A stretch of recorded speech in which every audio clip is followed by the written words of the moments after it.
We are picking up Emirat Hashem 128b. We are picking up at Tanra Rabbanan. 4 lines up from the bottom. Tanra Rabbanan.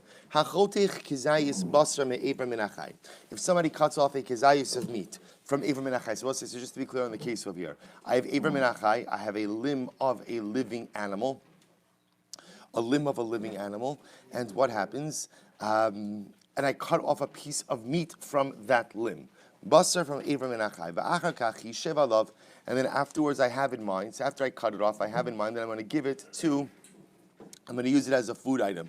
Obviously not for me, Rashi says, to give it to an akum. So what's the halacha? Tahar. Ultimately, again, the meat will be tahar, will not convey tumah. Chishev alav, but if you had in mind to give it to the akum, v'achar kach chatcha, and then you cut it off the limb, tameh. Ultimately, again, then the basar will be tameh. So we'll say the idea being that ultimately, again, if you have machshava prior to removing the meat from the limb, then the meat has the ability to convey tumah as a food item. Otherwise, it does not. So the Gemara says, Rabbi Asi lo ala be midrasha. So one day, Rabbi Asi did not go ahead. First, we'll take a look at Rashi for just a moment. Tahar, dahabasar aporish me'ever ben achai tahar. But we learned this yesterday's daf, that meat that ultimately is separated from ever ben achai is tahar. Hilchach tumas atzmo inbo. Umishachishev alav lo naga b'tumashe kablana. Aval chishev alav arido be'ever l'toras ochal v'achar kachatras. So we'll say therefore again, halacha l'maisa basar that comes from ever ben achai is not going to be makabel tuma. However, again, chishev alav, if you have in mind that you're going to give it to an akum, the meat from it, ultimately again, therefore it's makabel tumas ochlin because you're machshiv it. Rabbi Asi lo ala be midrasha. Rabbi Asi one day didn't go to the base medrash. Ashkeche the Rabbi Zera. He found Rabbi Zera. Amarle my Amar Midrasha. Tell me, what did you learn today in the base medrash? Right. So Amarle my kashi lecha. So what says? Listen to this. So ultimately, again, Rabbi Zera said to him, "What's your problem?" In other words, not what's your problem, but like, what is it that you want to know? Obviously, you're asking me because you want to know something. Tell me, what is your question, and I'm happy to help you. Amarle diktani chishe va'achar kachat chotame. Because we said before in the Mishnah that if you have in mind to go ahead and remove the piece of meat from the limb and then you cut it off, it is tameh. So ultimately, again, top of Kuf Chav Tesa, we'll say first line 129a. But 1 second, Tumas Beis Hastarim Hi. Isn't that about say hidden tumah? Now we'll say, now what does it mean hidden tumah? This piece of flesh is tameh by virtue of the fact that it is connected to the aver min achai. Right? That connection, so to speak, is something that is beis hastarim. In other words, it's the flesh that's connected. So we'll say, don't we say that tumas beis hastarim lo metameh? Suppose we've had this concept before about tumas beis hastarim, that tumah that derives from a connection that is not externally visible, does not convey tumah. So therefore, again, why should this basar that comes from the Eber min achai become tameh? Amarle, afle didi kashili. The truth is, this was my same question. V'sha'ulta Rabbi Abba bar Mamel, and I asked Rabbi Abba bar Mamel, va'amarli, and he explained to me, Hamani, whose opinion does this reflect? Rabbi Meir, this is Rabbi Meir. The Amar Tumas Beis Hastarim Metame. Both say Rabbi Meir is of the opinion that when Tumah is derived from a connection which cannot be seen externally, Tumah is still conveyed. So apparently, again, there is a fundamental machlokus regarding Tumas Beis Hastarim, although the majority opinion is that there is no Tumah by Tumas Beis Hastarim, or Tumah is not conveyed through quote-unquote hidden connections. Rabbi Meir holds that it is. Amar Lei, V'lav Zimnin Sagiyin Amra Kamoi.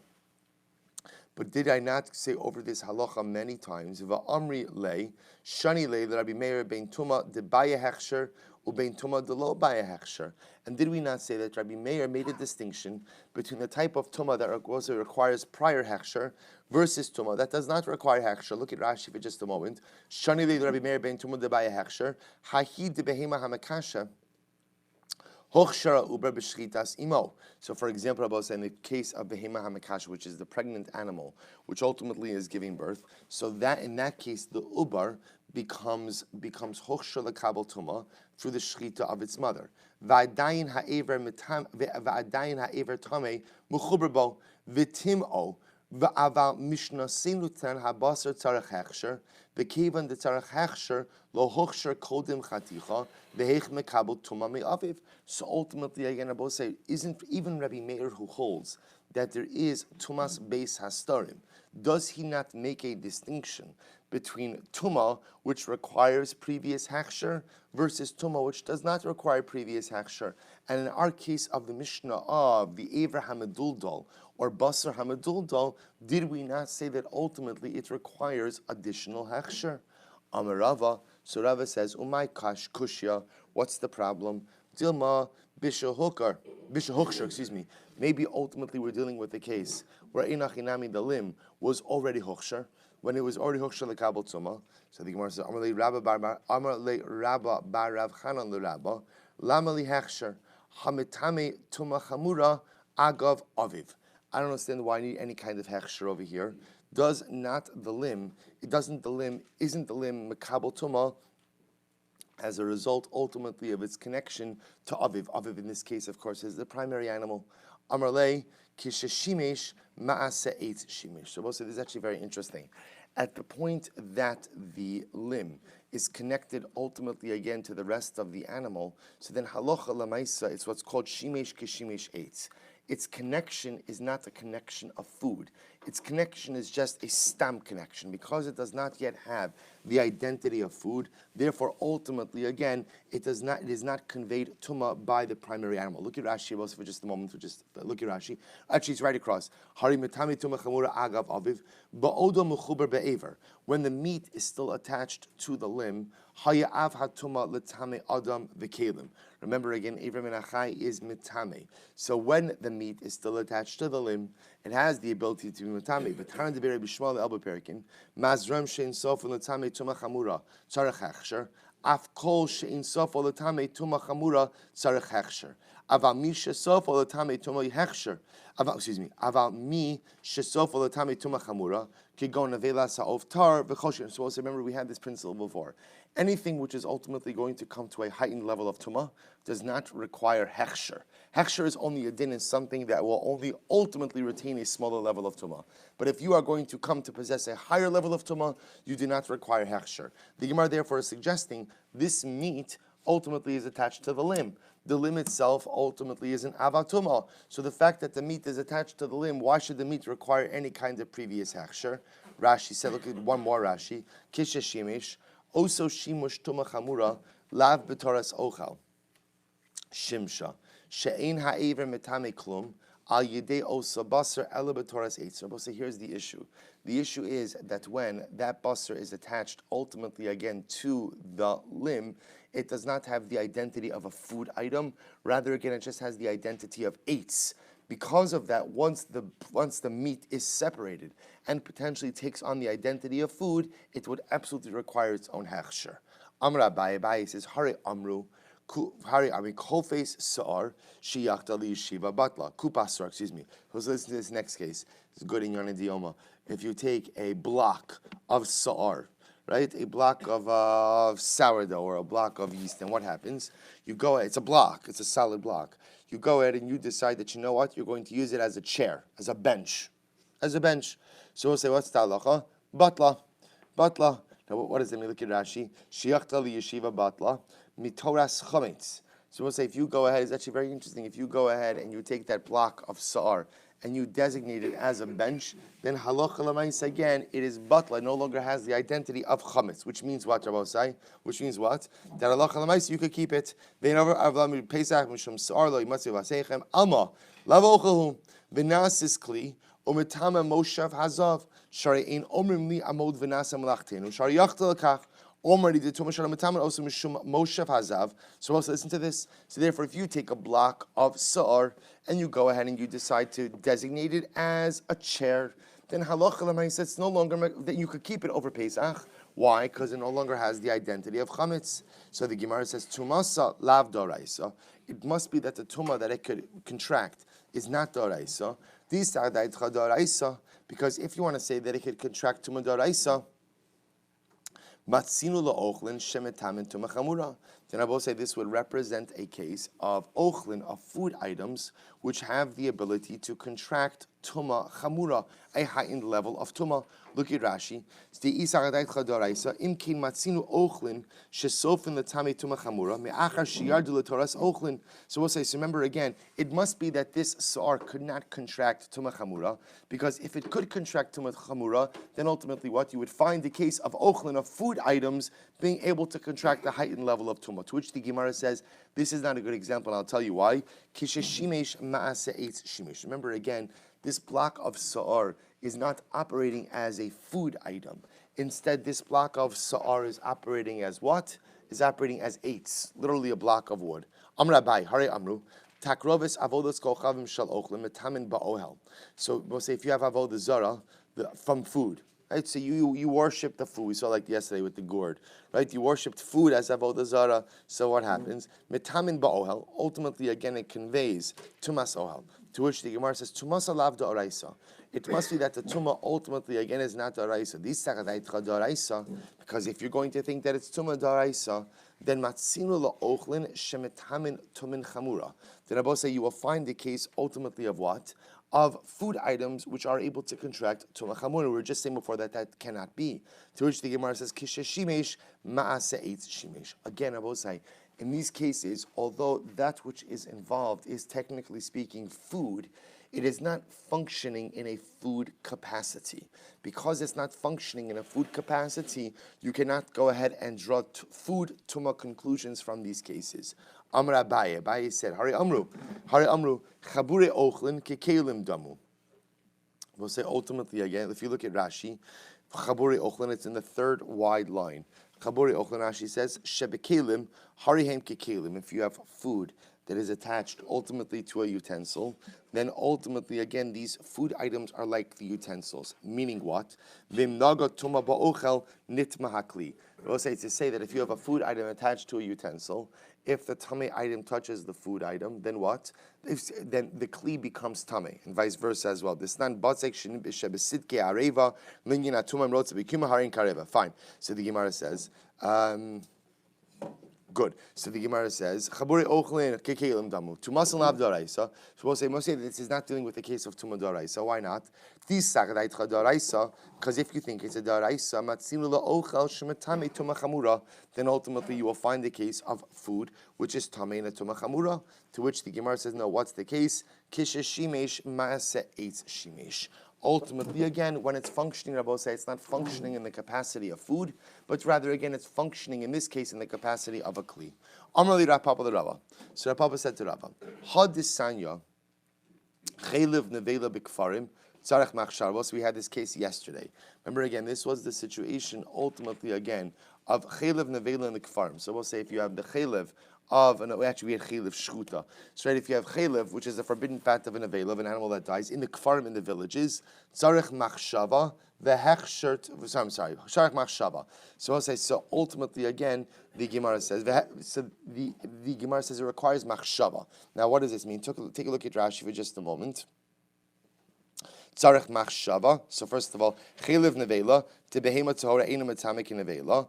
So skip kfarim she'ama muatin v'chelev lav barachilahu afilu ovicham elidei adchak. So let's remember again. This is what we were talking about yesterday. That in the villages they often did not go ahead and eat chelev.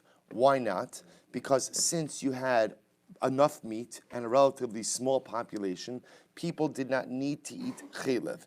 Therefore, again, I will say, in order for the chelev to contract tumas ochlin, what would have to happen? There would have to be machshava. You would have to have intention that ultimately, again, it's going to be used as a food item. So the Gemara says, "V'hechsher tumaso agav kulya lav doraisa." And I will say the idea being that ultimately it would be hokshel tuma as a result of its connection to the kidney, right? As a result that's touching the kulya, lav doraisa. Obviously, it's not a doraisa. Why not? Because ultimately, again, if you're going to think that it's a tuma doraisa, then what? Then you find the case of food items, which is tamei tuma chamura. To which the Gemara says, no. What's the case? Kisheshimish maase eitz shimish. Again, I will say the common denominator in all of these cases is even though these items are able to contract tuma, they're not contracting tuma b'toras food item.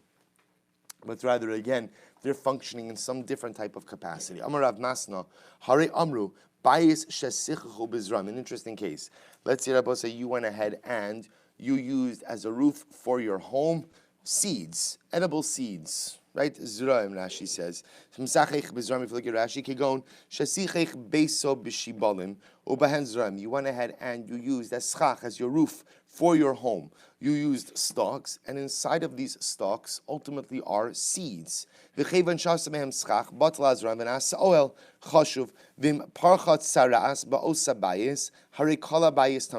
saras in your idioma. So we'll say, so this week's parasha, so what happens? So you went ahead and you used as a roof for your home these stalks. Inside of the stalks are seeds. So what's the halacha? So the Gemara says,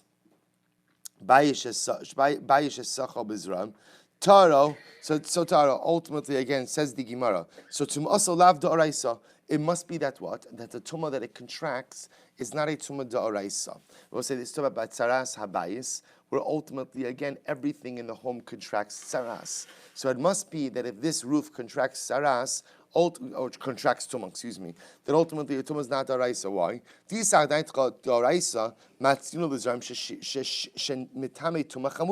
Because we'll say, if you're going to tell me that the roof contracts tumah chamura, then it turns out that what?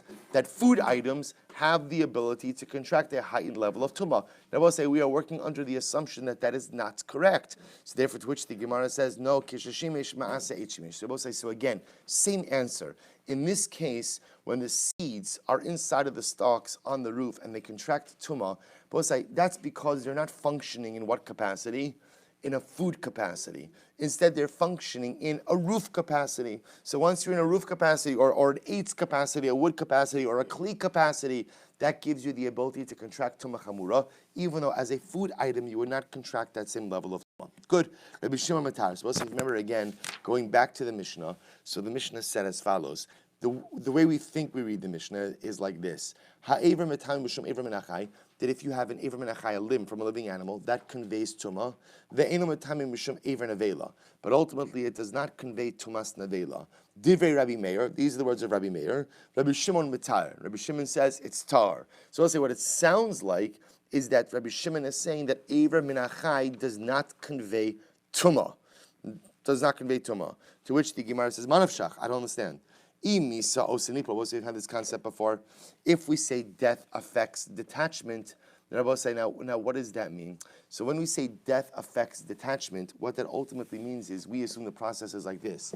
If you have a dangling limb, the moment before the animal dies, it's ki'ilu, it falls off.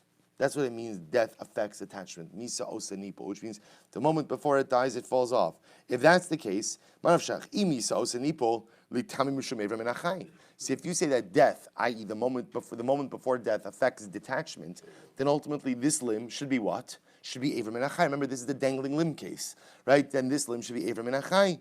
Ein misa osa nipo. If on the other hand you tell me that death does not affect detachment, then what? The animal's dead. If the animal's dead, then halacha l'maisa again, the limb should be matami tumas nevela. So which but to say that it's tahar doesn't make sense. Rabbi Shimon Areishakai, to which the Gemara says Rabbi Shimon is focusing actually on the reisha, not on the seifa, and this is what he means. Ha'ever va'abasar hamedudalin. If you have a dangling limb or dangling flesh from an animal, bibehema mitamin tumas ochlin. Bimkoman, utzvichen hechsher. Ultimately, again, they have the ability to be mitame tumas ochlin, right? They have the ability to be mitame tumas ochlin, but they require hechsher. Rabbi Shimon mitar. Rabbi Shimon says no, that is not the case. So both say, so therefore, in this version of the Gemara, although Rabbi Shimon's opinion is quoted at the end of the Mishnah, he is not actually commenting on the end of the Mishnah. Instead, he's commenting on the beginning of the Mishnah. And what he's saying is, in the particular case of the Aver and Abasar Meduldalin, if you have a limb, or if you have meat, flesh, dangling from a living animal, it is metame tumas ochlin. Ultimately, again, it requires hechsher. Rabbi Shimon says, no, it's not metame tumas ochlin. Amar Kra, so why is that? So the Gemara says, Amar Rabbi Asi, Amar Rabbi Yochanan. My time to Rabbi Shimon. What's Rabbi Shimon's logic? It's not metame tumas ochlin. Amar Kra, mikala ochel asher ye'achel. From all the food that you will eat. What does that mean? Ochel sha'ata yochel la'achilo la'acherim kari ochel. Anything that you could feed to someone else is called food.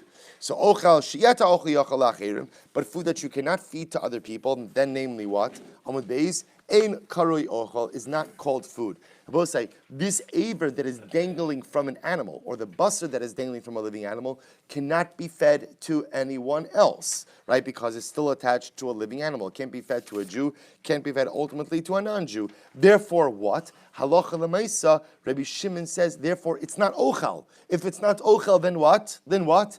It cannot be metame tumas ochlin. That's Rabbi Shimon shita. So Amrli Rabbi Zir Rabbi Asi. So Rabbi Zir says Rabbi Asi Dilma time of Rabbi Shimon Hasam hoil umaara umuura muura. Maybe Rabbi Shimon's logic is something different. Maybe Rabbi Shimon's logic is, listen, if you're attached to a living entity, even by a dangling thread, nevertheless, what? You're attached. In other words, maybe you don't need a whole pasuk. Maybe this is just as simple as saying, if you're attached, you're attached. You're attached. So if you're attached, and it's a profound statement, right? So if you're attached to a living animal, then what? Then what? Then you're part of a living animal. What do you need a pasuk over here? To which the Gemara says, Desanya, because after all, did we not learn? Well, so look at Rashi just a moment. V'dilma time of the Reb Shimon lam likra. What do you need a pasuk? Hoil mu'ur. Rashi says second word. Lam bali chaim shein tuma no hagis ba'im kidamin l'gabi yichar. So we'll say again. Why do you have to get so complicated? We'll say sometimes life is not complicated. So Rabbi Shimon says that ultimately the dangling limb is tart. It's not mekabel tumas ochlin for one very simple reason. It's attached, and if it's attached to a living animal, then it's a living thing. This sanya because we learned yichar shel te'ina shenifshach. We'll say remember we just learned this yesterday. If you have a branch of a fig tree, and the branch comes off, right? The branch detaches from the tree. But what happens? Umu'ura beklipa. But it's still attached by the bark. So the bark is still attached. What's the halach? Rabbi Yehuda Mitar. Rabbi Yehuda ultimately says that what? He says that the branch, and more importantly, the figs on the branch are tahar. But say tahar means what? They're still attached to the tree. Remember, anything that is mechuber lekarka is not mekabel tuma. So Rabbi Yehuda is of the opinion that ultimately, again, because the branch is still attached to the tree by the bark, therefore what? Therefore halacha l'maisa, the figs are still considered to be mechuber, and therefore not mekabel tuma. Rabbi Yehuda mitar v'cham say no. Im yachal lach yostar v'im lav tamei. Chachamim say no. It's not enough to be attached by the bark. If the branch is receiving some type of nourishment from the tree, then it's considered to be part of the tree. If it's not receiving any nourishment from the tree, then halacha l'maisa, it's not part of the tree. And we said, my time of Rabbi Yehuda. What's Rabbi Yehuda's logic? Rabbi Yehuda's logic is very simple. Hoil umu'ura mu'ura. Rabbi Yehuda's logic is very simple. If it's attached, it's attached, right? I don't care attached a lot. I don't care attached a little. If you're attached in any way, then you are considered to be attached. Therefore, this branch, halacha l'maaseh, if it's attached even by its bark to the primary tree, that's considered to be attached. Therefore, the figs are still considered to be mechuber lekarka, attached to the ground, and therefore they're not makabel tuma. So, Tzarbos, I can say the same thing over here. That Rabbi Shimon holds, that when you have a limb that is attached to an animal, even if it's only dangling by a thread, if it's attached, it's attached, it's attached, and therefore it's not makabel tumas ochlin because it's considered to be part of a living animal. So Amar le emtsaisa. No, could maybe Rabbi Shimon's statement is actually going on the middle of the Mishnah. Nishchata behema, if the animal is shechted, hochshra b'dameha. Ultimately, again, the animal becomes hochshar through the blood of the shechita. Div Rabbi Meir. These are the words of Rabbi Meir. Rabbi Shimon omer lo hochsharu, and Rabbi Shimon says no, it is not hochshar.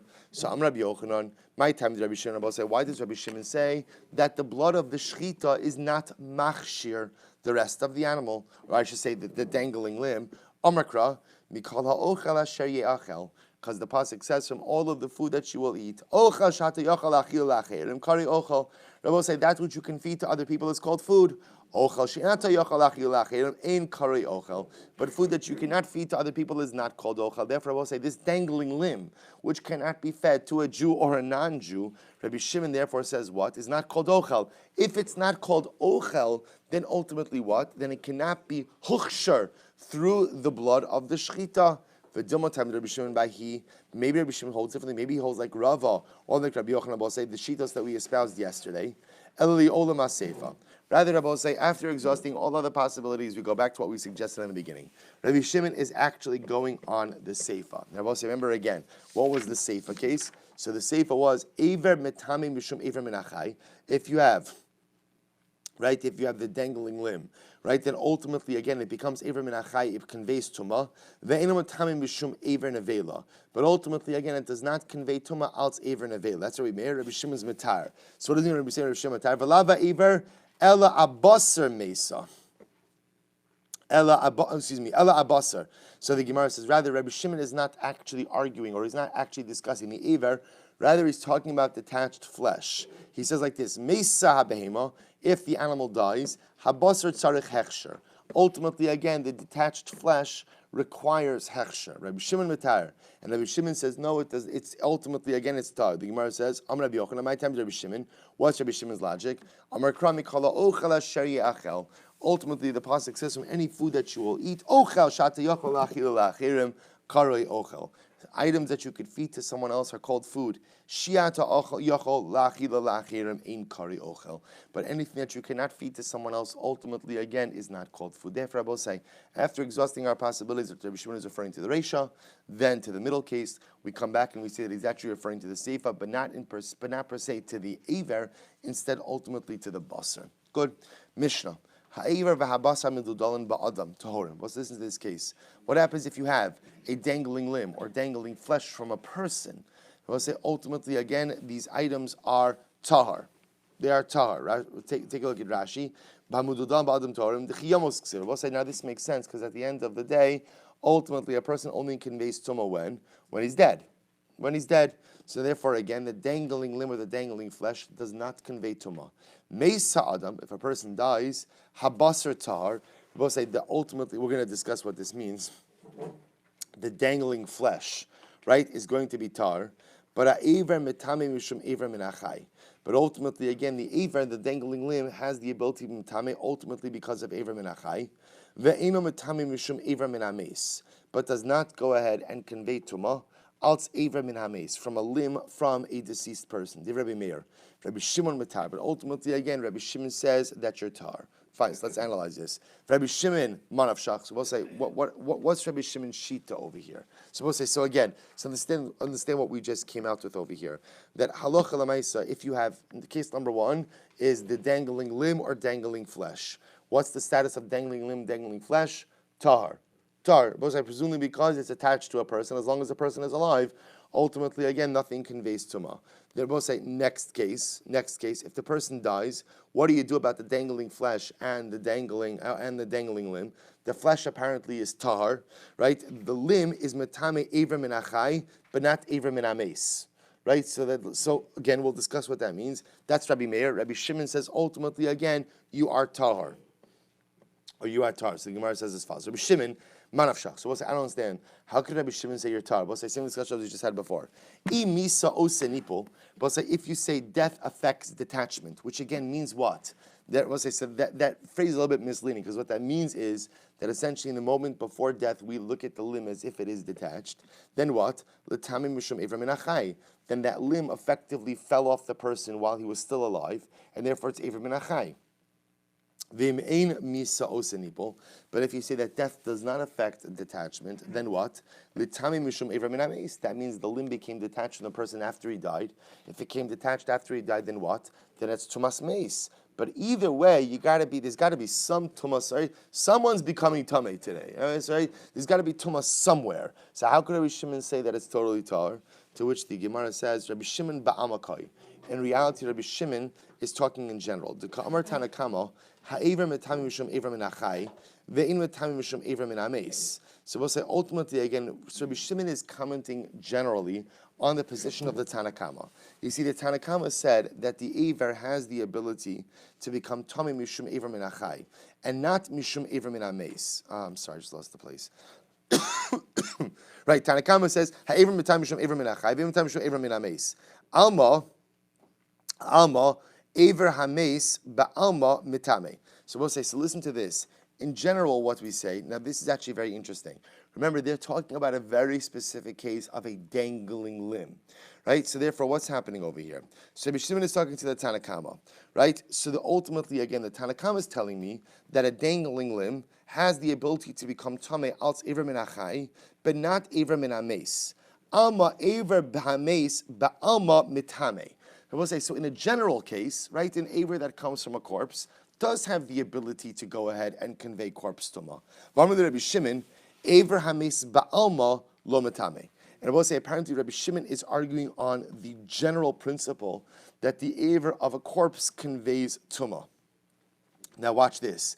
The Sanya, Rabbi Eliezer, Shamati she'evra min achai mitame. So Rabbi Eliezer said, I heard that the limb of a living thing ultimately conveys tumah. So the Gemara says, Shamati she'evra min achai mitame. Rabbi Yeshua, min achai v'lo min ames. So Rabbi Yeshua says, does that mean that it's only an aver from a living person, right, that conveys tumah, but aver min ames does not convey tumah? Or does that make sense for kal v'chomer? We'll say, let's ask, there's a kal v'chomer on that. Umachai shehutar. We'll say, when a person is alive, remember, a living person is tar. Tar meaning not that he can't contract tumah, but again, meaning there's no tumas meis, obviously. So a person is alive, he's tar. Eva aporish mimenu tameh. Ultimately, if a limb is detached from him, we'll say that limb has tumah. That's true when a person is alive. Meis shehu tameh. Lo kol shekein. But we'll say ultimately, again, if a person dies, when the whole entire body becomes tameh, shouldn't it be a kal v'chomer that what? That a limb which is detached from him becomes tameh or conveys tameh. We'll say it's a simple kal v'chomer. If when I'm alive, I'm not tameh. But if there's a limb detached from me, that limb does have tumah. When a person is dead, and therefore his entire body is tameh, certainly a limb which is detached from him becomes tameh as well. To which the Gemara says, "L'kol shekein." So this is actually very interesting. Kasub Megillas Tainis. So we'll say this appears to be a tangent, but you're going to see it's not a tangent. Kasub Megillas Tainis. We learned in Megillas Tainis. Pischa zeira de lo mispud. We'll say that you're not allowed to fast on Pesach Sheni. That's called the small Pesach. You're not allowed to fast on Pesach. Remember, Pesach Sheni is the makeup Pesach on the 15th of Iyar. You're not allowed to fast on Pesach Sheni. So the Gemara says, "Oh, harab la mispud." So, does that mean you could fast? Now, Megillas Tainis never makes any mention of not fasting on regular Pesach, right, on primary Pesach. So does that mean, so the Megillah Tainis only says that you can't fast on Pesach Sheni. It must be that what? Is that to say that you can fast on Pesach? To which the Gemara says, no. Ela kol dechein. Rather will say it's a kol shekein. Obviously, what Megillah Tainis is saying is you can't fast on Pesach Sheni, and what? All the more so, you cannot fast on primary Pesach as well. Hachanami kol dechein. So Rabbi say over here is saying the same exact thing, all the more so. Certainly, if the limb from a living person has the ability to convey tumah, then what? Certainly the limb from a dead person has the ability to convey tumah. Amar leikach shamati. So he said, this is indeed what I heard. Umay ika bein evra min achai le'evra min ames. So both say, this is actually very interesting. So what exactly is the distinction between evra min achai and evra min ames? In other words, both are going to convey tumah. Both are going to convey tumah. So what's the categorical distinction between Evra min achai and Evra min ames? I'll tell you. Kizayis, basar, ve'etzem kisa'ora. Right? So both have horish min achai ika benaz. Supposed to listen to this. Here's the distinction. Right? Kizayis, basar, ve'etzem kisa'ora, horish min Evra min achai. Horish min achai ika benaz. Listen to this. This is not. Here are the distinctions. Kizayis, basar, haporish min Evra min achai. We'll say if you have a kizayis of flesh, which becomes detached from Evra min achai. So as I have the limb which came detached from a living entity. Now there's a kizayis of basar that comes from that. Rabbi Eliezer mitame. Rabbi Eliezer says that a kizayis basar that detaches from Evra min achai will convey tumah. Rabbi Nechunya ben Akan, Rabbi Yeshua mitarin. And Rabbi Nechunya ben Akan, Rabbi Yeshua say that it's tar. Etzem kisa'ora porish me'evra min achai. We'll say what happens if you have a bone fragment the size of a barley kernel that becomes detached ultimately again from evra min achai. Rabbi Nechunya mitame. Rabbi Nechunya says it's tamei. Rabbi Eliezer Yeshua mitarin. And Rabbi Yeshua and Rabbi Eliezer Rabbi Yeshua both say that ultimately what? It is tahar. To which the Gemara says hashta da'asis lahachi. Now ultimately again, now that you went ahead and you came to this distinction, Bein Tanakam Rabbi Yishimon Nami kizayis basar etzem kisaora ikabenah. So we'll say, so therefore again, once you made this distinction, then halacha lamaisa, one can make the argument that even in the Mishnah, this in fact would be the distinction between Rabbi Shimon and the Tanakama, namely again the distinction between kizayis basar and etzem kisaora, the distinctions between Avram and Achai, and ultimately again Avram and Amei. So we'll say ultimately Rabbi Shimon agreeing that halacha lamaisa, that limb which is detached from the corpse, ultimately again will go ahead and convey tumah, but rather what he's arguing on is the nature of that tumah. Ultimately, Rabbi Meir telling us that halacha lamaisa, that detached limb from a person, will have the status, the tumah of Avram and Achai, and Rabbi Huda coming along and saying, Rabbi Shimon saying, when he says metaher, metaher doesn't mean totally tar. Metaher means tar of that type of tumah, Avram and Achai tumah, but ultimately again subject to general tumas nevel or tumas meis. Hadrin alach ha'ar varota. We'll say mazel tov. Let me share with you a short idea on the parsha.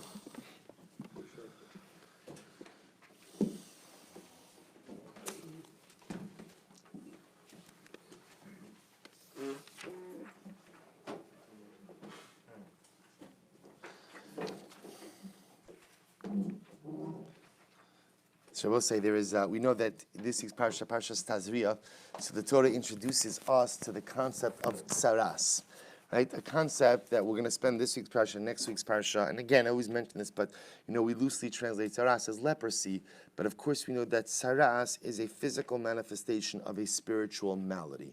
A person is ill, spiritually ill. Chazal discussed the various spiritual illnesses for which tsaras presents itself. Some say it's lashon hara, others say it's kas, anger, whatever it is. There's something negative inside of me that ultimately, again, is manifesting itself externally in these symptoms of tsaras. So the Torah says as follows. The Torah says, this is in Parak Yud Gimel, Pasuk Beis, chapter 13, verse 2. Adam kieh ba'ar b'sara seis o sapachas o bahares. But the halach is if a person will have on his skin some type of lesion, v'aya ba'ar b'sara l'negat saras, v'huva el aron hakohen o el echad mibanav hakohanim. So we'll say, what's the halacha? The halacha is you have to go to Aaron HaKohen or to one of his sons, the Kohanim. So there's much written about this idea as to why dafka the Kohanim, right? Why the Kohanim have to be the ones ultimately again who decide on tzaras. No one else, even if someone is proficient. I've learned all of the halachas of tzaras backwards and forwards. It cannot be a non-Kohen. Only a Kohen can paskin on tzaras. So we'll say, interestingly enough, the Gemara goes ahead and also discusses what happens if the Kohen himself contracts tzaras. So what happens? A Kohen can't paskin on his own tzaras. Kohen can't paskin his own tzaras. Because the Mishnah Maseches Negoim writes as follows: Kol Negoim Adam Roeh, because a Kohen could look at all Negoim, chutz menigei atzmo, with the exception of his own afflictions. So of course, I was saying, the Svarim darshan this in an incredible, profound way. Kol Negoim Adam Roeh chutz menigei atzmo. A person could see all afflictions except his own. So of course, ultimately, again, in a halachic sense, what it's saying is, if I'm the Kohen, I can examine everyone else's saras. The one person's saras I cannot examine is my own. And of course, on a deeper level, I will say what Chazal are teaching us is what? That we have an incredible ability to sense the shortcomings and faults of everyone around us.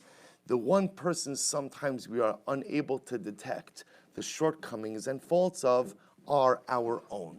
Ein Adam Roeh Nigei Atzmo, right? Or Kol HaNegoim Adam Roeh. I'm able to see all of the afflictions. I'm able to see all of the shortcomings and negative traits in everyone around me. Chutz mi Nigei Atzmo, with the exception of my own. And Rabbi said this is an incredibly profound idea.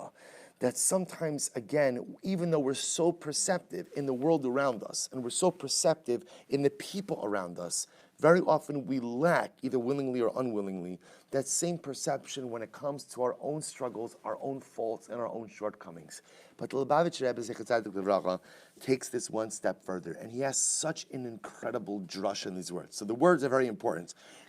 This is from the Mishnah Negoim. Kol HaNegoim Adam Roeh chutz me Nigei Atzmo. All Negoim, all afflictions a person could see, except for his own afflictions. So we'll say, so the Rebbe goes ahead, and he puts the comma in a little bit of a different place. He says, listen to this. Kol HaNegoim Adam Roeh. Right? Kol HaNegoim Adam Roeh. anything, kol nega umum ruchni sha'adam roeh, any affliction, any spiritual malady, any shortcoming that you see, kama, chutz. Chutz means what? Bachutz. Eitzes zulaso. So I both say anything that you see negative in the other. Kol negoim sha'adam roeh. Kol negoim adam roeh. Anything you see in the other, chutz, outside of the other, then what? No, menigi atzmo. Know that that is a reflection of your own nigoim. Rashi says, Hu roa osam bechavero, michevan shu atzmo lakui bemumim elu. Says the Rebbe, whatever negativity you see in the other, know that the world is your mirror. The Rebbe quotes the Baal Shem Tov, who says, B'toras Baal Shem Tov hayedua, shekasher adam roa ra bezulaso. When you see something negative in your fellow, ultimately again, harizu hochacha sheme'ein osara nimtza bo biatzmo. Know that ultimately again what you're seeing is the negativity which is present in yourself. The Baal Shem Tov HaKadosh says about say that the world is our mirror. Other people are our mirror. Kol negoim adam roeh. Whatever you see ultimately again that's negative, either in your fellow Jew or sometimes in the world, if you see it, chutz, you see it on the outside of someone or something else, minige atzmo. Ultimately again, that's a reflection of something that you have to work with, and Rabosai, or work on. And I would say, understand how profound this is, because a lot of times we go through life, and we're not exactly sure what we need to work on or what we need to do. And the Rebbe says, just open your eyes, and whatever you see around you, whatever negativity you perceive, whatever faults and shortcomings that you may see in the other, that's a reflection of you. So if you see something negative in your family members, you see something negative in your friends, you see something negative in wherever it is, that's HaKadosh Baruch Hu giving you the most incredible message. If you see it, that's because it's reflecting your own deficiencies, your own shortcomings. Use the world as your mirror. Two profound lessons from one small statement in a Mishnah Gaon. Isn't it incredible? A Mishnah in Negoim could change your life. Whoever thunk it, right? Incredible, incredible. Kol Negoim Adam Roeh Chutz Minigi Atzmo tells us that I will say sometimes we are blinded to our own deficiencies. We are so preoccupied with telling everybody else what's wrong with them and what they need to work on that we forget to look inward. And on a deeper level, Kol Negoim Adam Roeh, whatever you see, chutz, on the outside of other people or in the outside world, menige atzmo. Kadosh Baruch Hu is giving you the great gift of looking in the mirror. When you perceive what's broken around you, internalize the message. Kadosh Baruch Hu is giving you the greatest gift, the gift of knowing what to work on, the gift of knowing what to perfect. And although we don't have this tzaras, and I will say, tzaras was an incredible gift. It was a gift. Because I will say, to get instantaneous feedback from God that you're not on the right derech in life, to get that kind of feedback is a big bracha. So we don't have that type of instantaneous feedback. But the Rebbe is teaching us is we do get feedback. Because ultimately, again, when you see something negative in the world, that's the feedback of HaKadosh Baruch Hu. If you see it, work on it. If you see it, internalize it. If it's broken outside, that means that it's broken inside. And ultimately, again, that's the call to action to us. If you see that it's broken in others, if you see that it's broken in the world, then find the courage to fix it in yourself. Shabbos.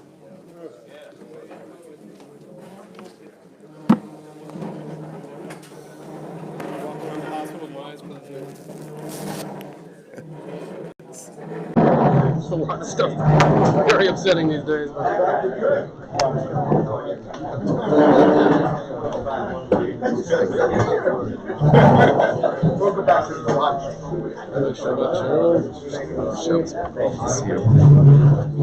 I'll say just one quick announcement. Mr. Martyr, who sits over here.